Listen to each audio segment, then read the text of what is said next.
I believe you have a policy, Madam Secretary, that you have to approve all contracts at your department over $100 million. No, sir, I have a policy in place that I review contracts. My deputy chiefs have the ability to review anything under 5 million. Above that, I evaluate and look at. Okay. And you do that, I understand, to try to curb waste and abuse of taxpayer money. Is that right? Yes, sir. In fact, it's been extremely effective. We've saved the taxpayers over $13.2 billion just by evaluating contracts, negotiating lower ones, and canceling ones that aren't necessary to do our duties. How do you square that concern for waste, which I share, with the fact that you have spent $220 million running television advertisements that feature you prominently? Sir, the president tasked me with getting the message out to the country and to other countries where we were seeing the invasion come from, with putting commercials out that told them that if they were in this country illegally, that they needed to leave, or we would detain them and remove them, and they'd not get the chance to come back to America the right way. That has been extremely effective. Ask you to run these advertisements, is that right? We had that conversation, yes, before I was put in this position and sworn in and confirmed, and since then as well. Okay. Did you bid out those service contracts? Yes, they did. They went out to a competitive bid, and career officials at the department chose who would do those advertising commercials. And the people that you ended up picking were people who had formerly done your political work back in South Dakota, is that right? No, that's not correct, sir. I think it is. No, it's not, sir. The individuals who, I believe the careers who they chose were two different media firms. There's been conversation about their subcontractors, but we have no legal authority to look into subcontractors on work like that. Okay. And you're saying that you're testifying that President Trump approved this ahead of time? Is that my understanding? We had conversations about making sure that we were telling people. No, ma'am. I'm asking you, sorry to interrupt, but the president approved ahead of time you spending $220 million running TV ads across the country in which you are featured prominently. Yes, sir. We went through the legal processes, did it correctly. Did the president know you were going to do OMB. this? Yes. He did? Yes. Okay.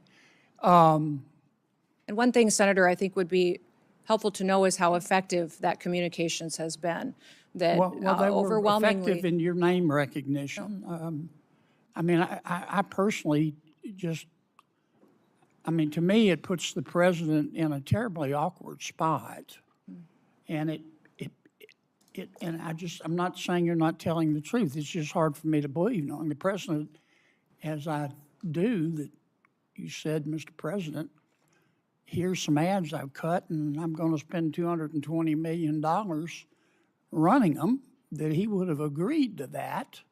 I don't think Russ Vogt at OMB would have agreed to that. It's something we have to defend. I'm on the Appropriations Committee. My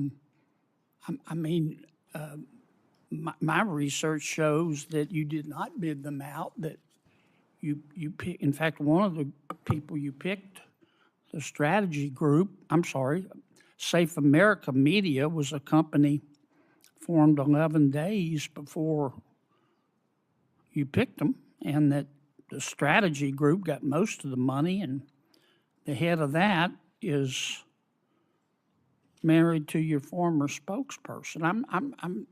Look, we all have friends who are qualified. I'm not quibbling with that. It troubles me. A fifth to a quarter of $1 billion of taxpayer money when we're scratching for every penny and we're fighting over rescission packages.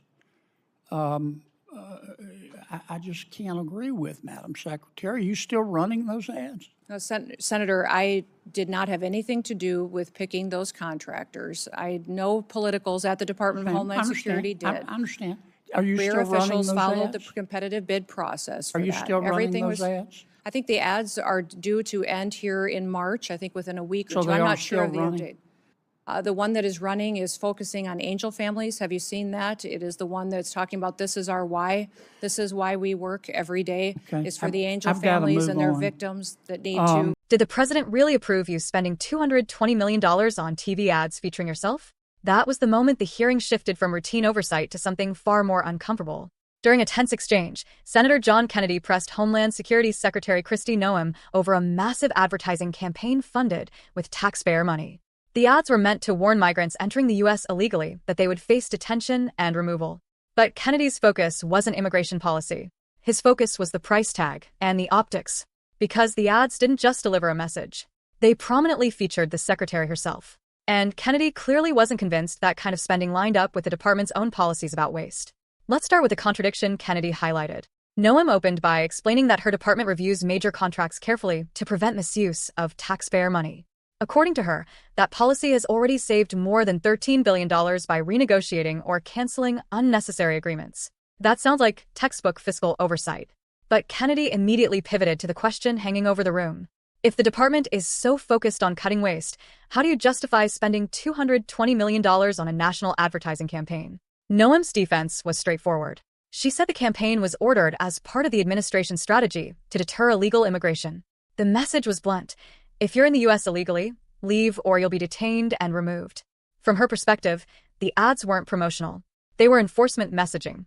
But that's where Kennedy pushed harder. Because the constitutional issue here isn't immigration policy itself. Congress has already given the executive branch broad authority to enforce immigration law. Under Article 2, the president is responsible for executing federal laws, which includes border enforcement. The real tension is about appropriations and oversight. Under Article 1 of the Constitution, Congress controls the federal purse. Lawmakers are responsible for making sure taxpayer money is spent appropriately. When $250 million goes toward a communications campaign, lawmakers are going to ask questions. And Kennedy did. Then the conversation took another turn. Kennedy raised concerns about who received the advertising contracts. According to his research, one media firm involved in the project was created just 11 days before it was selected. Another company reportedly had leadership connected to Noem's former political circle. That kind of timing naturally raises eyebrows in Washington. But Noem rejected the implication immediately. She insisted that career officials, not political appointees, handled the competitive bidding process. And she emphasized that she personally had nothing to do with choosing the contractors. That distinction matters. In theory, the federal procurement system is designed to insulate contract decisions from political favoritism. If career officials truly ran the process, it would suggest the department followed standard procedure. But Kennedy wasn't fully satisfied. His argument wasn't just about the contracts themselves. It was about perception. When taxpayer money funds messaging that features a sitting official prominently, critics can argue the line between government communication and political branding starts to blur. That's not necessarily illegal, but politically, it can be explosive. And then came the final question. Kennedy asked whether the ads were still running. Noem said the campaign was already nearing its end and should wrap up within weeks. The current ads, she noted, focus on angel families' relatives of victims killed by undocumented immigrants. In other words, the administration believes the messaging still serves a public policy purpose. But the hearing revealed something bigger than one advertising campaign. It exposed the constant tension between executive authority and congressional oversight. Presidents and their cabinet officials argue they need flexibility to communicate policy and enforce the law.